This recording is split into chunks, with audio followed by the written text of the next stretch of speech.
Good morning. People in the southern hemisphere, good morning. Good day. People in the east, good afternoon. People in the western hemisphere. And my friends in the northern hemisphere, good evening. I hope all of you are okay. I hope all is well. And welcome. Let's do it again. Do it again. Let's do it again. Let me put my things. Yeah, I got my things in order of arrangements. So,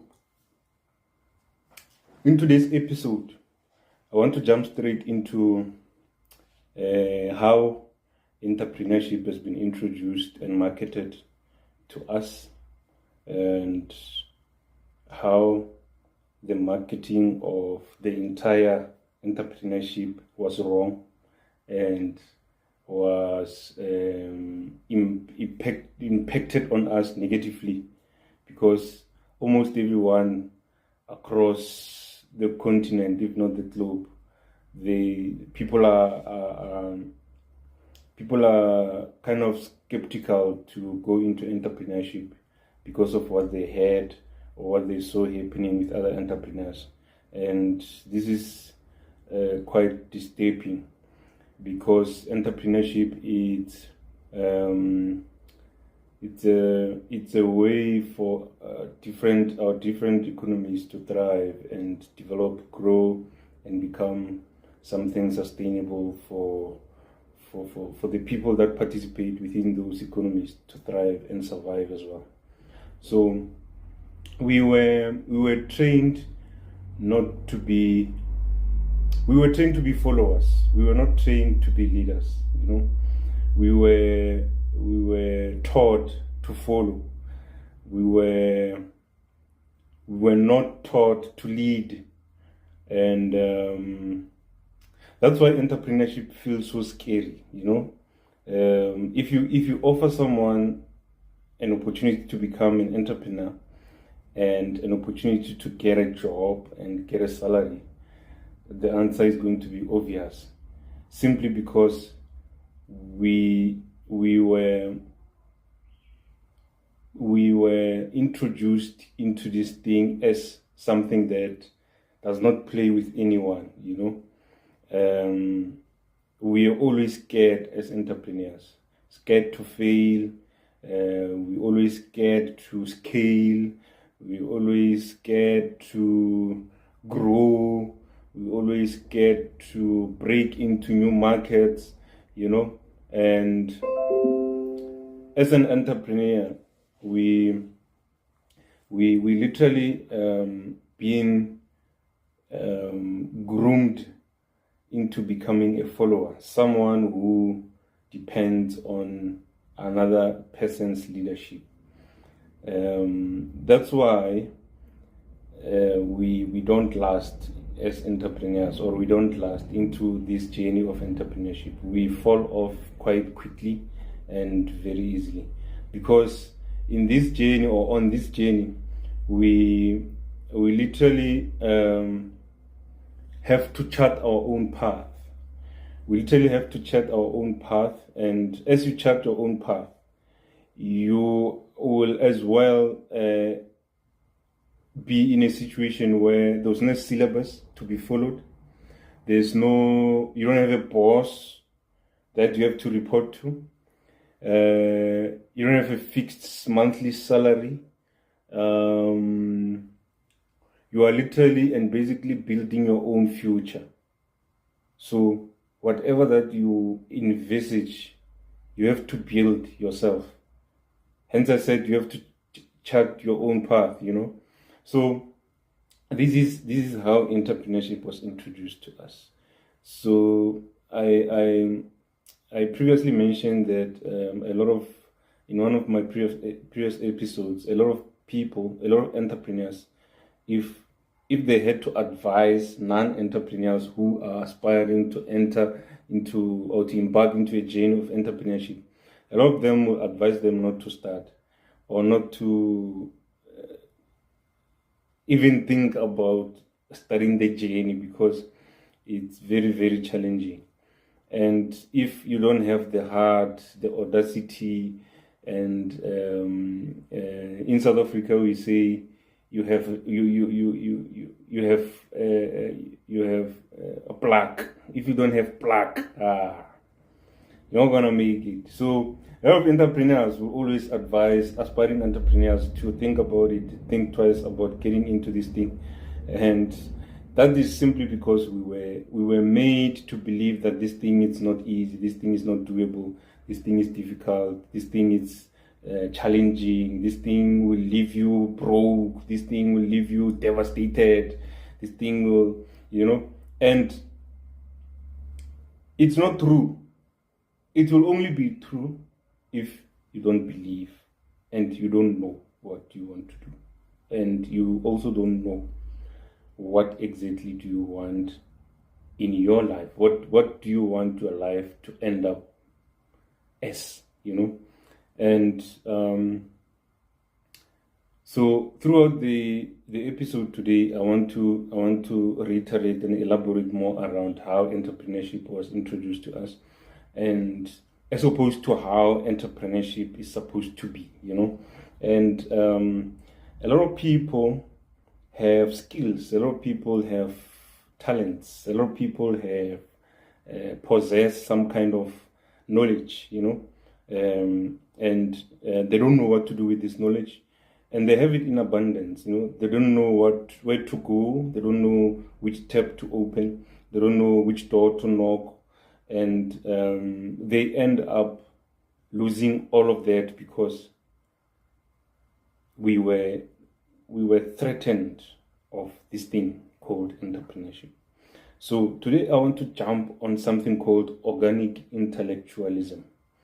Organic, I've been mentioning this word quite several times, or quite repeatedly in the past episodes.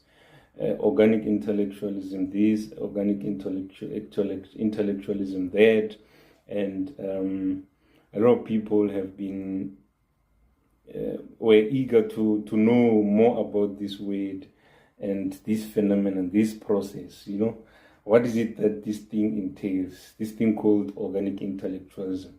So, yeah, organic intellectualism. It's not a process. I almost said it's a process where something. It's not a process. Organic intellectualism, it's an ability to understand, a concept without understanding its theoretical point. Did you get that? An ability to understand a certain concept without you being put through some kind of schooling system for you to understand the theoretical point of that particular concept. So organically, by mercy of the Creator, through the Almighty, you just know this thing, and you know how this thing should be done. You know how this thing works. You know the result of this thing once it's done and completed. It's called organic intellectualism. So I'm going to give you examples around that. But before I give you examples, we need to understand exactly what I was saying when I first introduced you into this episode, that we were introduced wrongly into this entire entrepreneurship due to the fact that whoever who started in the entrepreneurship journey got challenges, and they used such challenges to threaten the ones that are coming behind, the next generations. And now we forgot that as the people of the Creator himself, or the creators of the existence, we have that ability called organic intellectualism. This thing in here is able to formulate things, it's able to calculate things, it's able to rearrange and reformulate and give you a specific concept for you to understand what you actually or exactly working on. So I believe a lot of us have been given this organic intellectualism of some kind when we get born. And all of us, each one of us has got some kind of level of organic intellectualism, but we just don't know it. And much as we don't know it, we also don't know when and how to apply it if we become aware of it. So we don't know when and how to apply. Maybe to an extent of where to apply it, So I see most of the people, specifically in our country, South Africa, they've been working throughout the week, the entire week, on much around on Fridays or Saturdays. They would go to a place where they chill out, relax, have a beer or something cold. And that's when you will realize that so many people out there are gifted, and then they've got a lot of this thing called organic intellectualism, but they don't know where to use it, they don't know how to apply it, they don't know when to use it, and they're not even aware that they've got this thing. So I've seen this guy is able to play with English words, this guy is able to play with English words. As he was drinking, he was actually praising the beverage that he was drinking using his English bombastic words, and he was able to, you could actually drop everything you were doing and go buy the similar beverage that he was drinking due to the fact that this guy was praising this thing, And I was like, you know what? There's so many talent out there, and people just don't realize it, And we end up blaming the creator. That creator, why did you create me and leave me in a challenging situation like this? Whatever situation that you find yourself, whatever situation that you find yourself complaining to the creator about. So we need to utilize this opportunity to use our organic intellectualism to benefit us. Because organic intellectualism, it's actually should help us to create value on things that are going to build our economies, So if I use the OI, which is organic intellectualism, to perform some kind of activity, and through this activity I'm able to make or collect some kind of revenue or exchange some kind of information or exchange some kind of commodity with the other or another, then we will be using our OI the correct way. Like the guy that I just gave an example with.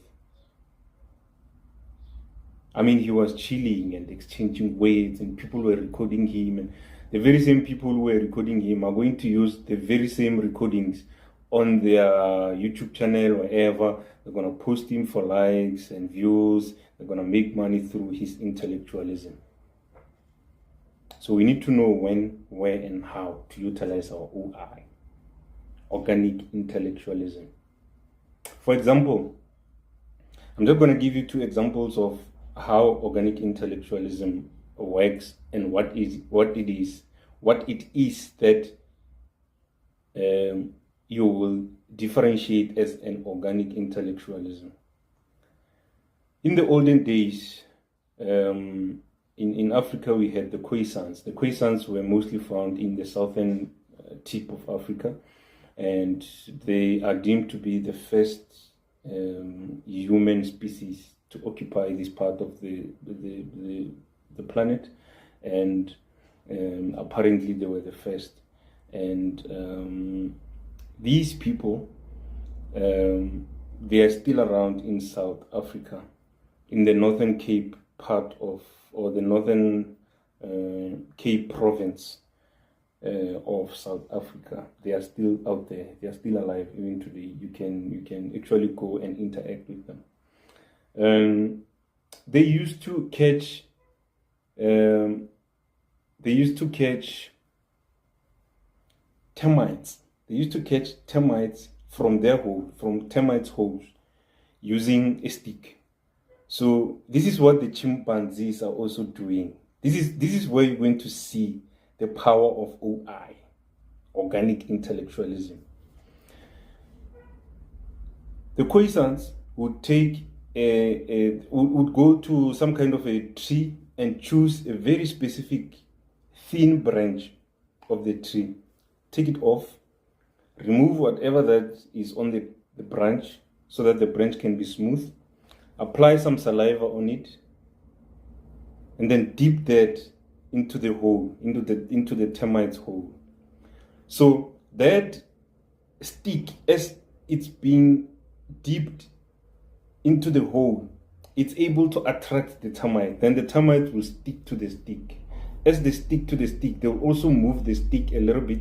So your stick will move a little bit as you're holding it, and then you'll be able. I also did that. I know how it works. I did that when I was young, and we used to catch termites a lot. But for us, it was a game. We were playing a game. So the one who caught the most is the winner. So they will remove the stick with a whole lot of termites stuck on it, and then they will literally take off the termites and repeat the process. At the end of the day, they've got some kind of a relish to chow back home, to support their families, you know. They fry those things and chow.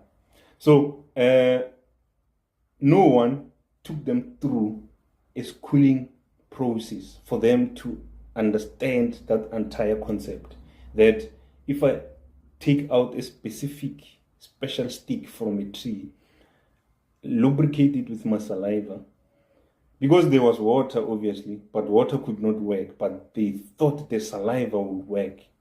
Lubricate it with my saliva, because the saliva could be a little bit sticky. Stick it into that hole. Those things will attach themselves onto this stick, and then I'll be able to collect easily without me sticking my hand in there, because they're going to bite me obviously.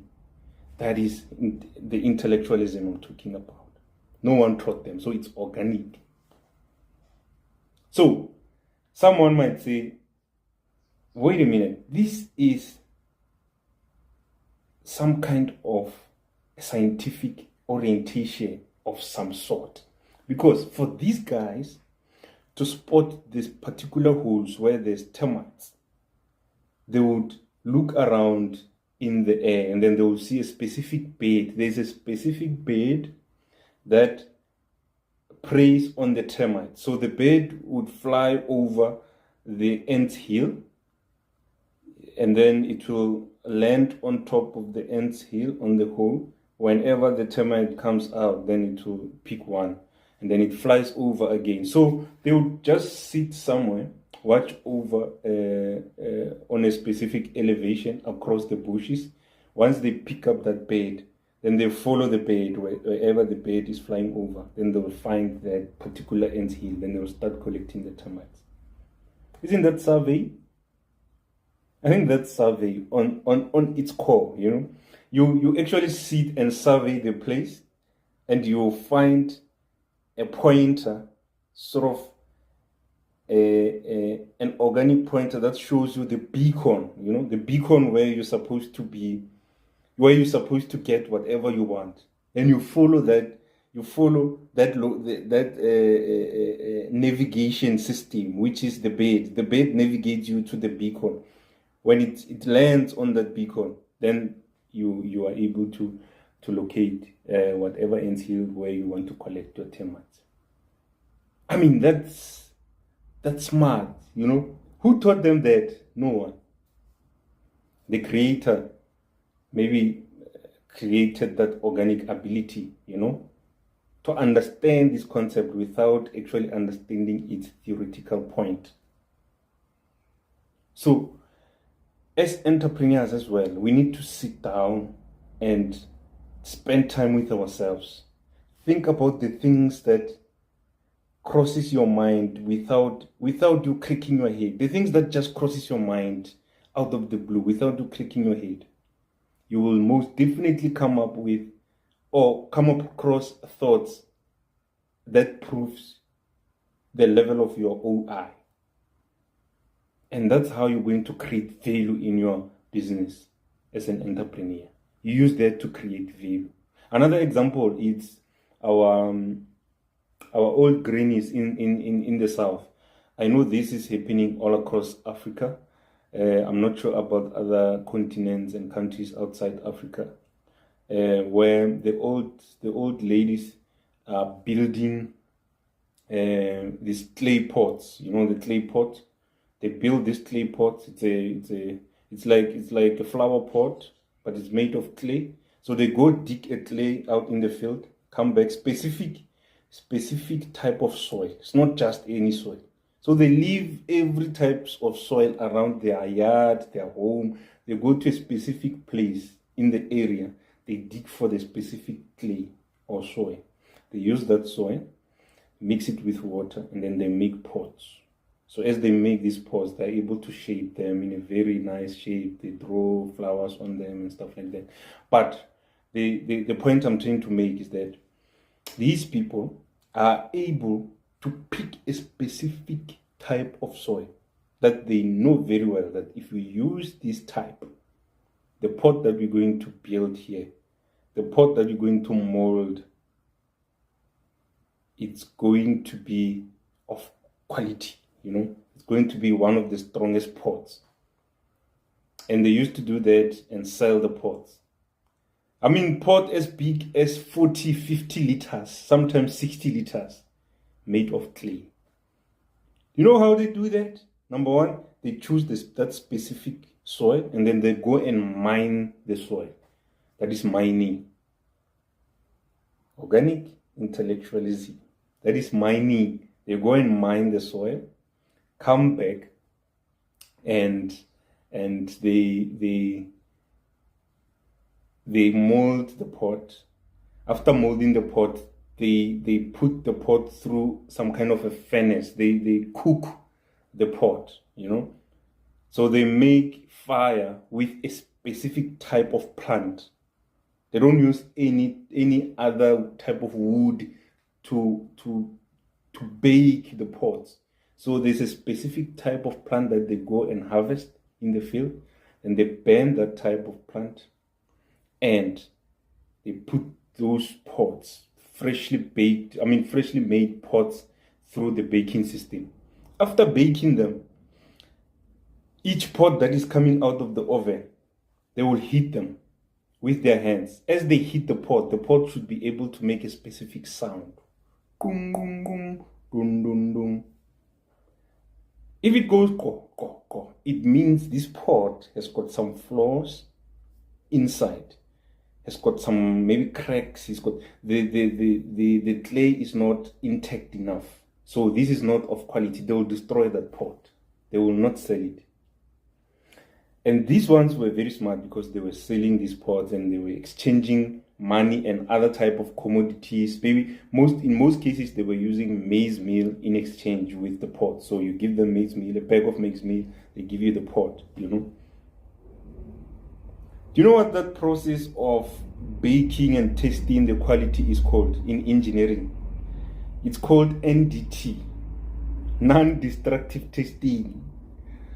Non-destructive testing, it's a process where tests are being performed on solid materials.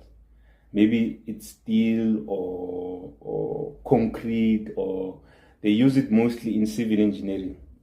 In civil engineering, they use non-destructive testing.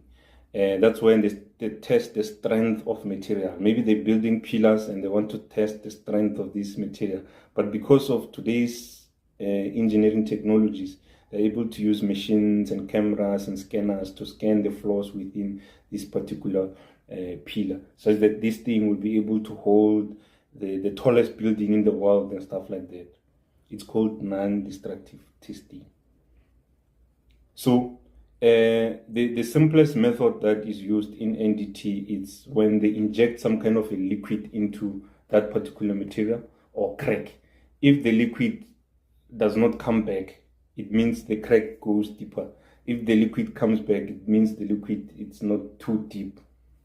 Maybe it's repairable, maybe something like that. So I'm painting a picture here for a layman to understand, because I don't assume that everyone understands these things. But if you understand, you can hit me up on the comment section and share furthermore, because there's furthermore that I know over and above what I just explained around the NDTs, So this was purely OI, organic intellectualism, that these old ladies and these ladies in Africa knew what they were doing, but they didn't know the theoretical concept behind this entire process that they were doing. They knew nothing about what they were doing.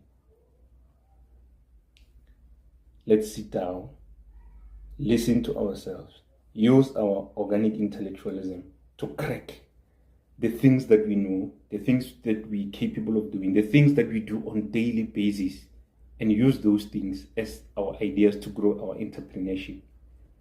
This will boost us to grow into the journey of entrepreneurship. This will give us an opportunity to create value in whatever product that we'll come up with. Very important. I'll make another episode sometime at the later stage where I'm going to dwell much on value creation. It's something that I've been doing, something that I've done. So I'm going to talk about value creation on something that I have done and created value on. From zero.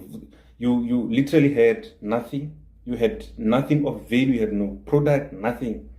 Like from my previous episode, I was talking about how I started the journey of the project that I'm involved in around waste management. Then you start building and creating value out of that. That's called value creation.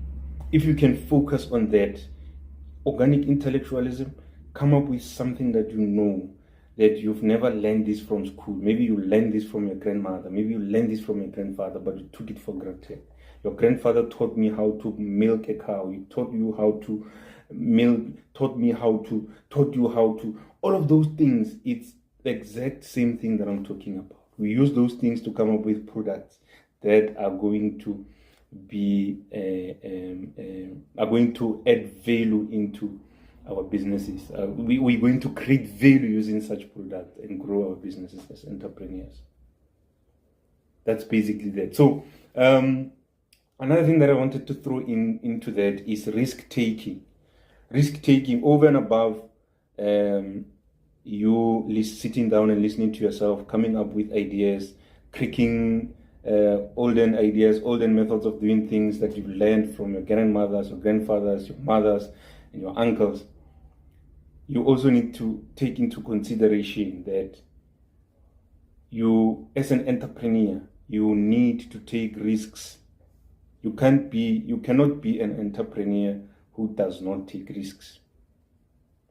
But know which risk you are taking, because there's different types of risk takers.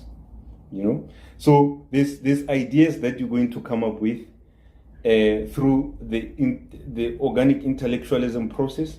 Such ideas that you come up with, let's say maybe you come up with an idea of building pots, you bake them, you sell them in a professional way, you open a factory somewhere, and then you start mass producing the clay pots and stuff like that. You perform all those NDT processes using your engineering systems and stuff like that. You create value. You build your business based on that exactly that you've started from nothing. You also need to know that there's risks that you have to take. So sometimes we don't understand these things. We think we can just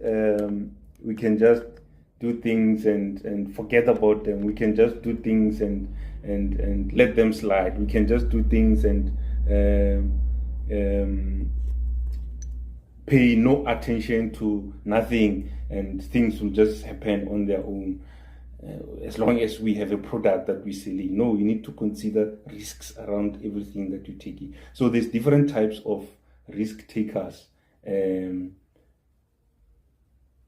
at this point, because you are coming up with ideas, and those ideas that you're coming up with, you need to know that there's a time when you're going to have to take a risk, a particular risk, around the idea that you just came up with through your intellectualism or your organic intellectualism.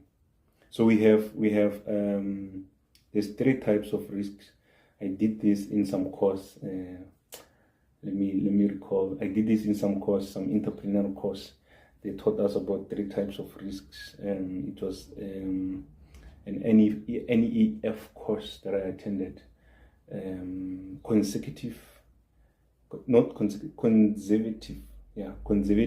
risks.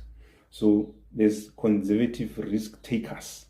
Conservative risk takers are those that they actually very cautious when they take risks. They don't just jump into risking everything without giving it a thought. They're very, very cautious when they take risks. They're called conservative risk takers. So as an entrepreneur, you need to know what risk are you willing to take on what product for what reason. And then there's calculated risks. So calculated risks are those strategic risks, the ones where you actually sit down and strategize on how are you going to approach this risk and take an advantage of the situation. And then we have impulsive. Yeah, so if somebody is impulsive, if somebody acts impulsively, it's somebody who just act without thinking. So it's called impulsive risk takers. So it's conservative risk takers, it's calculated risk takers, it's impulsive risk takers. As you come up with those ideas, you're going to get to a point where you need to understand the type of risk that you need to take concerning that particular product based on what you came up with through your organic intellectualism process. So, ladies and gentlemen, entrepreneurship in Africa specifically, we have a very good chance for us to break through and build our economies utilizing the opportunities that we have in entrepreneurship. Entrepreneurship is a vehicle that can actually unlock the challenges, unlock solutions to the challenges that we have, especially unemployment. Unemployment in Africa is a nightmare. Let me say in South Africa specifically, there's more than 60% of youth 18 to 35 years old. More than 60% of that population is unemployed. That means when 7:30 in the morning hits, 60% of those people don't wake up and prepare themselves to go anywhere. They just remain asleep. That's bad. That's bad for the economy. That's bad for the system. That's terrible. I mean, you young people are the people who are supposed to be carrying the future of the country, but they're not employed. When are they going to acquire the skill? When are they going to acquire the knowledge? Because that time, it's now for them to acquire the knowledge, so that when we pass on, we leave the legacy, we leave the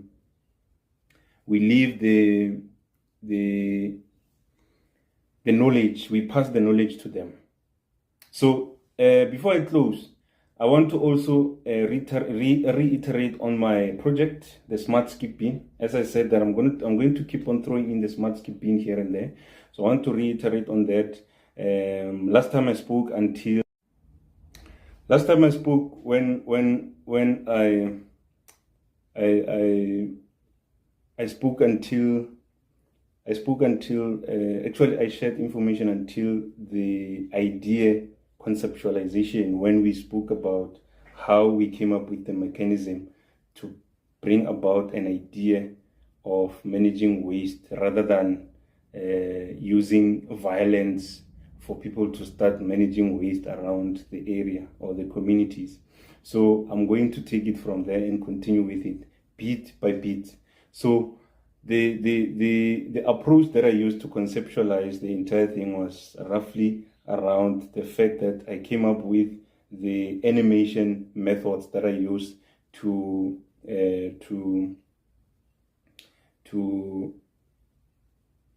actually conceptualize the mechanical part of the entire process, which is going to work hand in glove with the technology that I'm going to introduce into the system.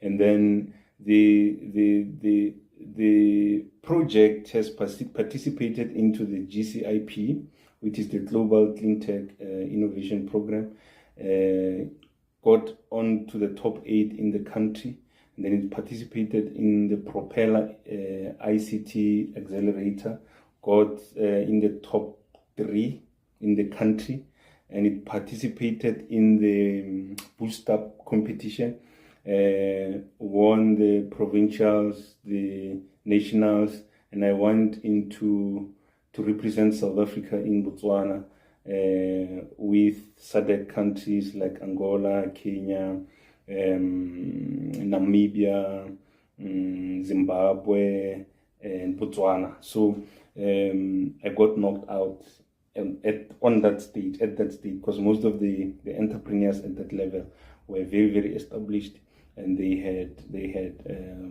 their businesses already on another level, much more further than mine. And it also participated in the climate launchpad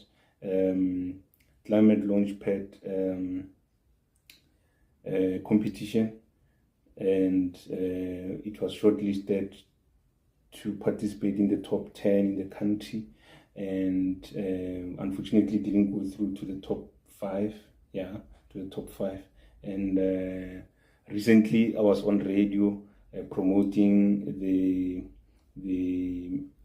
as a support entrepreneur, promoting the entire project as well. And with that being said, I will be throwing in the progress from how it started until the end, when I present the entire thing to everyone to see how it works. And I've got the whole lot of that information that I'm going to share with you, and you'll be able to share with the entire country, and you'll be able to enjoy the services that we're going to offer to you as our customers, the communities, the society, and everyone else at large. And lastly, there's a book that I wanted to recommend specifically for this episode, which is called 7 Habits of Highly Effective People. A lot of people knows this book. I think it was written by Stephen Harvey, something like that. Not Steve Harvey, no, Stephen Covey. 7 Habits. I was looking for the book around the house. I couldn't find it. So I'll find it someday, and then I'll show you how it looks like. But I'll put the picture of the book here, and then for you to see the type of book I'm talking about. That book is very important for you to understand what it means to be an entrepreneur, who understands the paradigm shifts, who understands how things should be perceived in our lives.